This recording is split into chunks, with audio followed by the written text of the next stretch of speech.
or a couple, very few will get in. They get attracted to the light that night. I mean, like a minefield of bugs. In the hotel room? Opened up the window in the hotel, and because I wanted fresh air by the time I got back, and the window, the light was on, so when I came back, it looked like the bugs were on top of each other, mating.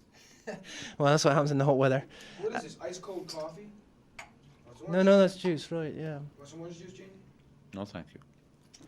I'm rolling now anyway, just so you know that. We're ready. So you don't say anything naughty. Well, there's sort of naughty things you don't want people to hear. Right, okay, I'll put the question again.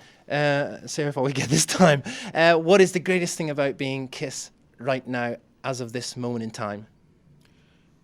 The greatest thing about being a Kiss right here and right now is the band in no way, shape, or form is resting on its past laurels.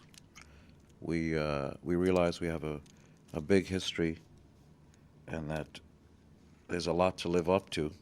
But even more exciting than having the past history, which we can't do anything about, is being able to move forward in a way that makes everybody pick up their heads and go, wow, where'd you get all that energy from? Where'd you get that album from? It's like working out in a gym and all of a sudden really surprising yourself when you go past the threshold of pain, past the point where you think you've done, that you're best, and all of a sudden you say, wow, I'm getting better.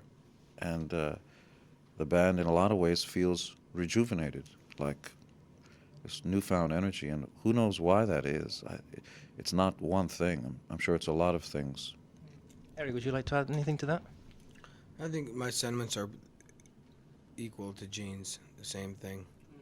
I mean, right now everybody feels like we're on the same train, going on the same tracks in the same direction, at the same speed. So there's a lot of cohesiveness and uniformity, which is, I think, a vital thing in any band to not only to make good music, but to continue on and be successful. I mean, many times people, grow apart or feel differently at a different time, That's why some people wear their hair long, some people wear their hair short. But I think everybody feels the same things, and I'd have to say that that's probably one of the most understated things that is important to bands. Gene, it's about, I think it's about 10 years, isn't it, since you demasked in public, if you like. Looking back at that, did it affect your popularity or the mystique, the magic surrounding Kiss, do you think? Was it the sort of right time to do it, looking back now after 10 years, almost 10, or around about 10 years? It absolutely had to be done there, otherwise we would have become extinct. I mean, we could have still sold records, but the idea would have outlived its time. You just have to keep moving on. You don't look the same as you did 10 years ago, and nor do I. And it's a big mistake for people, although I know fans mean well, for people to expect you to do the same thing day after day, because the truth is they don't know it, but we do, that if you do exactly what people expect you to do, you become boring. You become a joke. You become Elvis. In the beginning when Elvis was dangerous and he did what he believed, then he was in charge. He was the master, and we all bowed down to him. But when he became a prisoner to the expectations of the public, he became the joke, and we became the master. He became just a caricature of himself. He didn't move on. The thing Elvis should have done, if I'm so bold as to say, is to move on and forget Memphis and just to go on to some other point. But he didn't. He stayed Elvis and played Las Vegas, and he became extinct like dinosaurs. And he self-destructed, unfortunately, physically as well. But Elvis Presley stopped really being Elvis Presley when he left Memphis and started doing those horrible Hollywood movies. He sold out. And it's easy sitting here on a couch in Stockholm talking about Elvis Presley and the mistakes he's made, because we have made a lot of mistakes. We have made some big whoppers. But the great thing about this band is when we make a mistake, no matter how big it is, we pick ourselves up, we dust ourselves off, and you move on. And in retrospect, taking the makeup off was the best thing we could have done, because you take your biggest, the thing you're most well known for, and if you're willing to just throw it aside, it's brave. You know, it may be stupid, it may be foolish, but it's brave. You look at a band and say, wow, they really must think that they're more than their makeup. You bet your ass we are. The makeup is not the master. We are the master. And if we decided today to put on hula skirts and start dancing Hawaiian music, we would do that, but only if we felt like it. And it wouldn't matter if the record company thought we were nuts, because they thought we were nuts on the first day we walked in, and they're saying, "You mean you wear makeup?" They thought we were nuts. Then when we sold them millions of records, they thought, "Oh, great, they're going to keep the makeup on." We came to them and said, "We want to take the makeup off." So they said, "What are you, nuts?" So every time you do, you can't win. You're damned if you do, damned if you don't. The only thing you can do is to trust your own gut. Talking of mistakes, what is the biggest mistake that Kiss has ever made then? What do you think? What? What does Eric think is the biggest mistake that Kiss has ever made? Talking about mistakes. I can't answer that because I've only been involved with them a short period, and it would be, I think, unfair for me to, I wouldn't be able to answer it accurately. I have an opinion. Although it's tough to see it right away, sometimes only in retrospect can you look back, on your early pictures in your life and say, "Oh my God, what was I thinking of then?" But the biggest mistake the band made is that it became affected and then affected by record company powers, by girls that you sleep with at night who ask you, "Why don't you do sweeter music?" By radio stations who want hit singles, by critics who say, "Well, why don't you do this and why don't you do that?" Ultimately, when a wild animal is caged, once you tame a wild animal, it stops being wild, and a little bit of the glory, a little bit of the magic, a little bit of the uniqueness of the animal is gone, and then it becomes no different than a dog that sits up when you tell it to, or sits down when you tell it to sit. It's no longer royal. A lion that's wild in the jungles of Africa is truly the king of beasts. A lion in a zoo or in a circus is a sad thing to look at. It's no longer the king of beasts. It's no different than a dog. And in a lot of ways, I think the band lost its wildness, its untamable quality during the 80s, and we didn't realize it because we listened to people. We listened too much, and we've been set free. Every once in a while, the zookeeper just lets the animal go because and you have to do that to yourself. You have to let those frustrations that are in all of us come out through the music. And in a lot of ways, revenge is what we feel like. We're back in the jungle. It's back to your roots in many ways, isn't it? Revenge.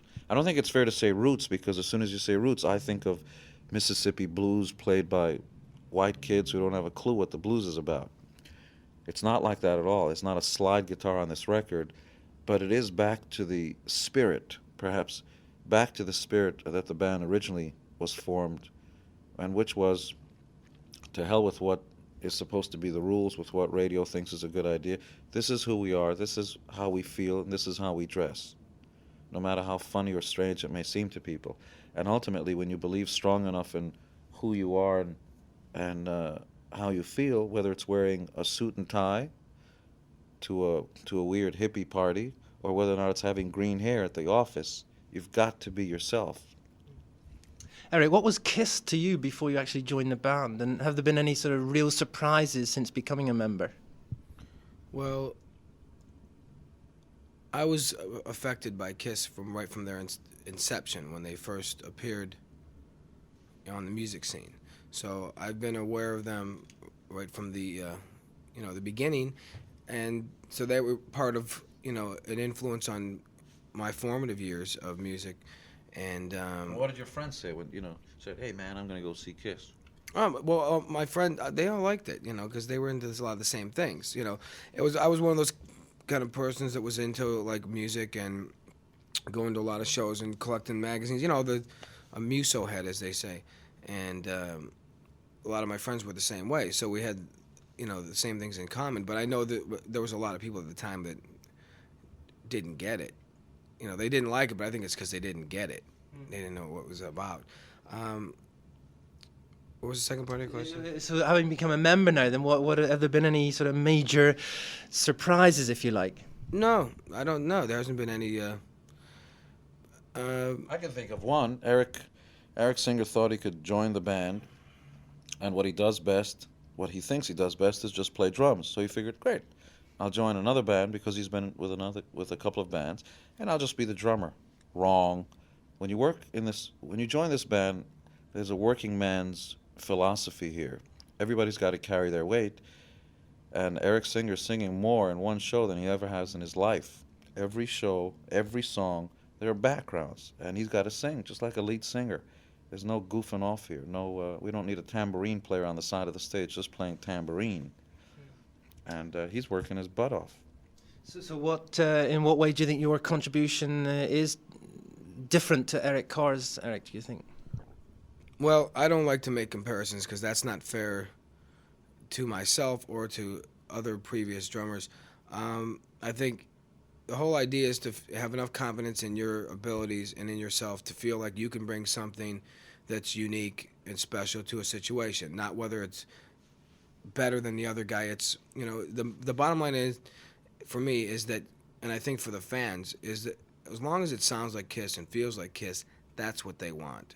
And if I can give that to the band, then I feel like I'm doing my part. Kiss is definitely not one of the easiest bands to become a member of. I'm sure you've had this put to you many times, but it isn't. If for no other reason than the fact that your fans are such devout people, they're caught up in, if you like, a kind of almost hypnosis, without exaggerating too much, and very spellbound by the whole thing, the magic and the mysticism of it. And one of the results of this, of course, being that it must be one hell of a job to join a band like this. Well, I had a little bit of exposure to some of the Kiss fans a few years ago. When I worked with Paul, he did a solo tour. So that kind of was a little bit of initiation into that kind of situation. It wasn't quite such a shock, but now I'm seeing it on a little bit, because it's the whole band on tour, I'm seeing it on a much bigger scale. And I mean, it's great to have fans that are that supportive. Some of them are a little over the top, I mean, you sit there and kind of figure out what's going on in their head that possesses them to act the way they do. But I guess, that's not important. The bottom line is that they're always there for the band, and that's really what bands are about, is fans, not record companies, not radio, not all those other sources. It's fans. They buy the records, they go to the shows, and without them, you really don't have a career. So it's great to have them.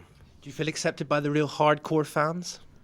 Yeah, I mean, so far everything has been very smooth transition for me, and I think for the band as well.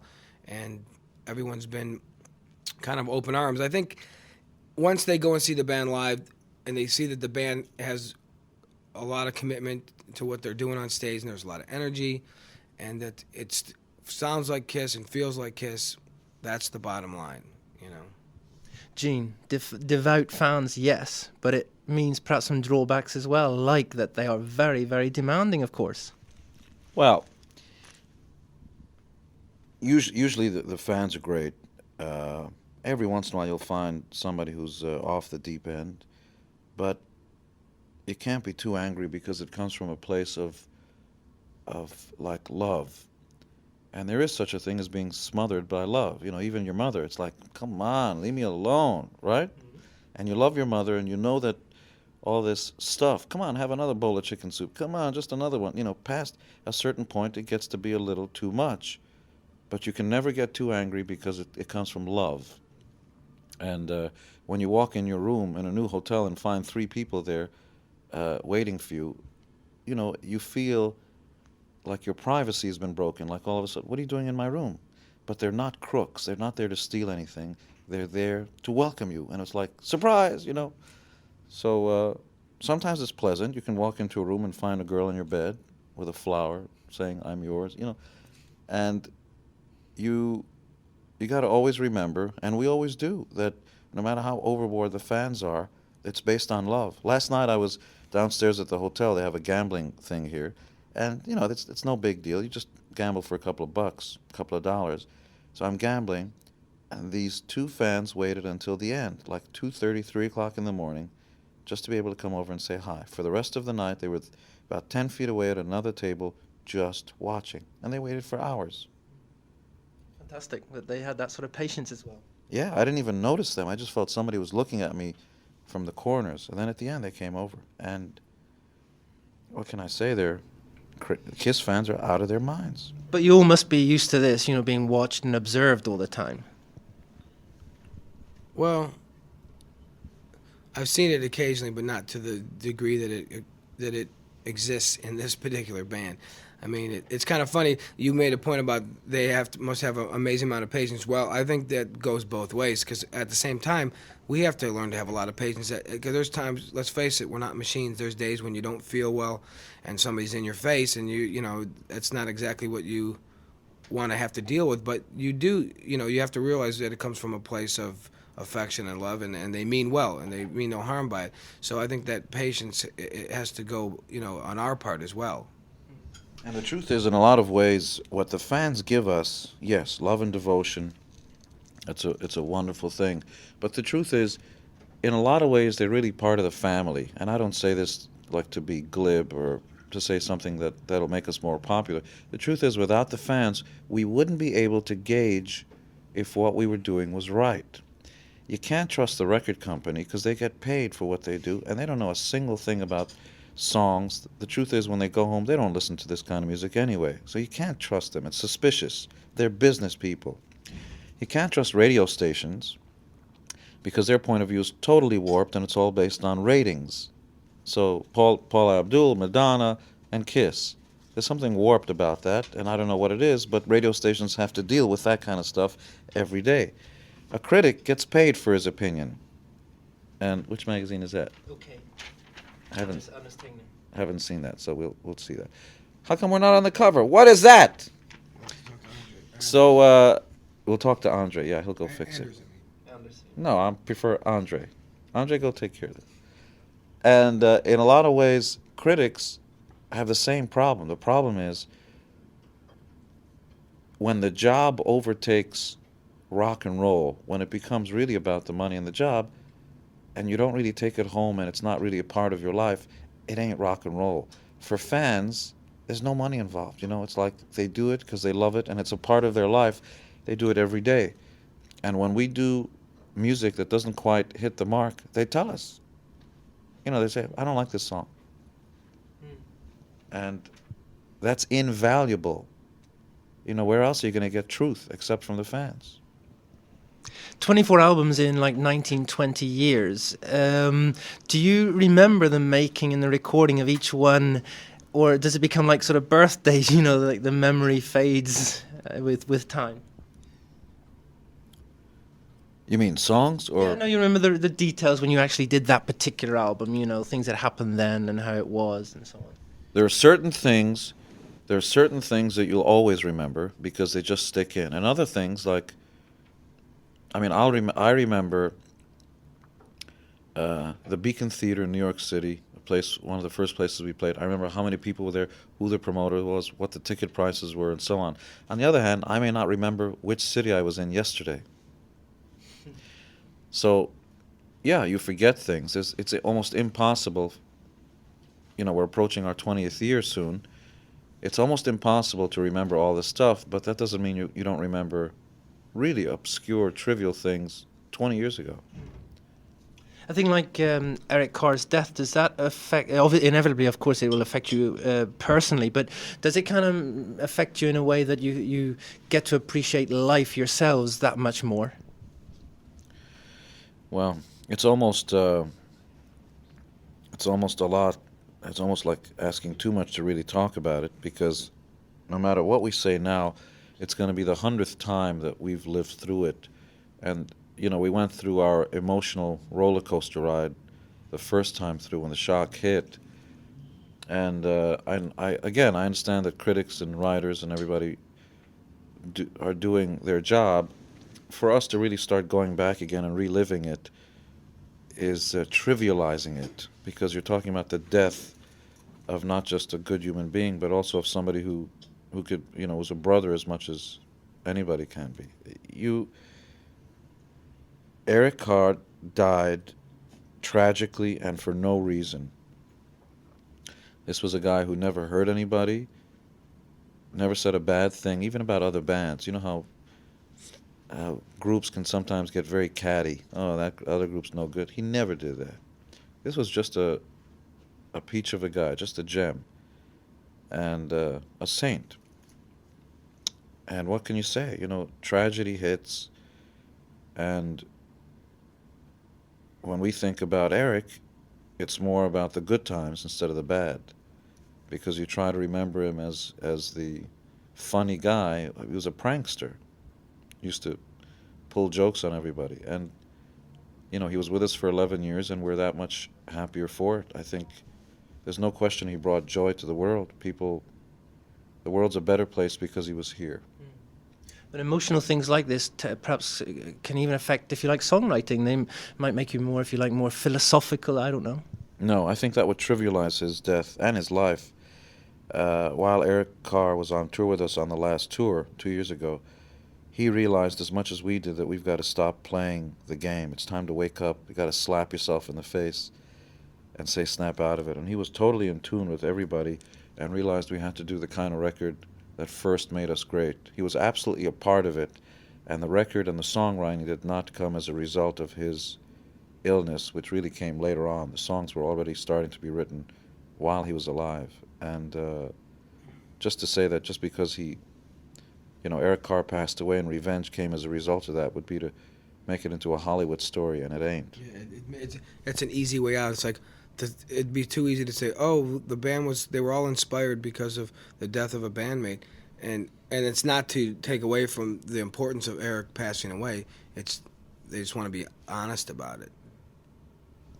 20 years on, 24 albums on, 70 million sold albums on. Do you ever feel sometimes that, the ideas are just drying up? Yes. And that's when you have to start really going into overdrive. And you have to really approach it like a working man, like an honest day's work. The idea that a songwriter can just sit back and wait for inspiration to hit is a lot of bull. It's just lazy songwriting. Treat it like a job. Get up out of bed, have your coffee, do whatever it is you do. Take the phone off the hook, put a couple hours of a day aside to songwriting, and if nothing happens, that's okay, but don't do something at the same time. It's a job. It's the best job in the world, and respect it for what it is, and sit there and force your brain to do it. And if you don't put the time in, nothing will happen. You can't wait for inspiration. Inspiration is lazy man songwriting. I think Gene's right. It's like Gene has that workaholic mentality, which is something I like, because I like to, when it comes time to work, I'll do whatever I have to get the job done. I don't think about, oh, I only want to work so many hours, or that kind of approach. It's like, it's like in rehearsals. Gene will work there and he'll stay as long as he has to. He's not a clock watcher. And I think what happens with a lot of bands, you'll see this, people talk about, oh, I'm not in the mood to write, or I have to go to a faraway island to get inspired for the environment. That's a load of crap, because a lot of those bands, when they first start off, they had hunger, and they wrote wherever they were at, if they were in a basement or an alley or whatever, and they wrote music. Again, they worked hard at it because it's what they wanted to achieve something. I think it just comes from laziness sets in, and complacency. Being a band like Kiss, whatever age you reach, you have to be very much young in spirit, I think, don't you? You must be very sort of young underneath the exterior. I don't feel any different than I've always felt. My attitude's about, I feel like I'm a little wiser, hopefully, and that I wouldn't make some of the same mistakes I've made in the past. But the spirit, that boyish spirit to me, is always inside of me. And I think that's part of what rock and roll is all about. It's non-conforming. And you don't want to feel like, okay, when I turn 21 or 25, I have to get married. And then by the time I'm 30, I'm supposed to have 2 kids and a dog and wear a tie and go 9 to 5. A lot of people are conditioned into thinking that when you reach certain ages that you have to act a certain way accordingly. And that's not true. It's like they let go of a lot of that teen spirit and adolescence. That's such an important part, I think, of to me, existing and being happy. I couldn't see myself changing in any other way. This is all I know, because it's what makes, you have to do what makes you feel good and what makes you feel comfortable and happy. And a lot of that is the spirit and attitude you have inside of you. A lot of that is very important to, feeling good about getting up every day and going through life. There is nothing, almost nothing I can think of doing when I'm 90 years old without any teeth in my mouth, completely bald, just in my studded leather wheelchair that breathes fire, sucking on an ice cream cone. You know? Or a large breast. Du är söt. Don't start something you're not going to finish. She's throwing kisses.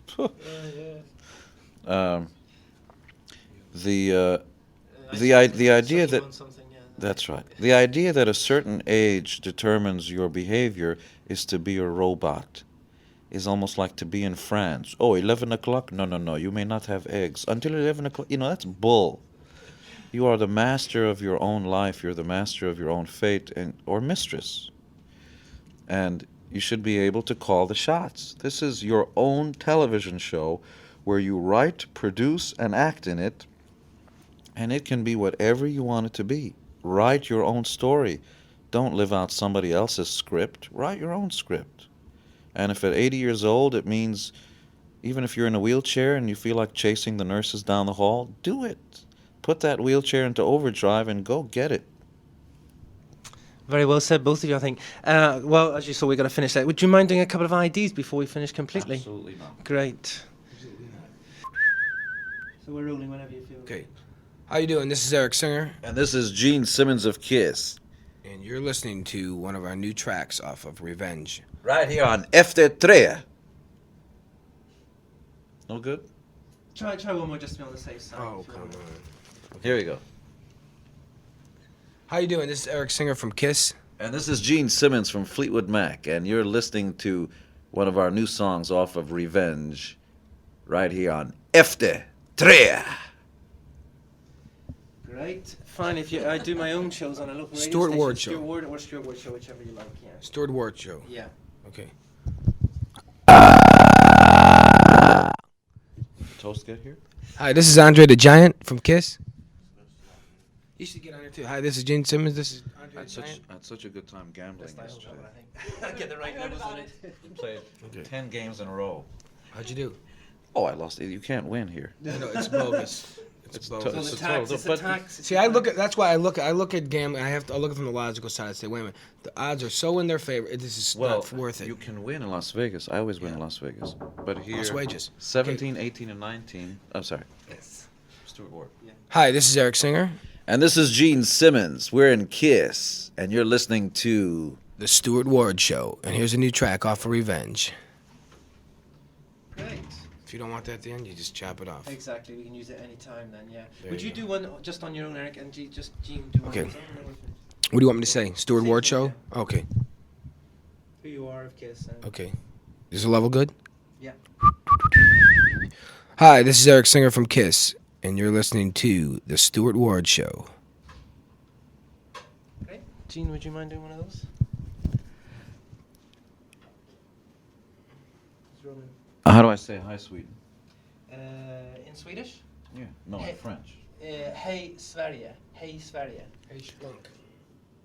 Hey, Sverige, this is Gene Simmons of Kiss. You're listening to Stuart Ward and me right here. Play it.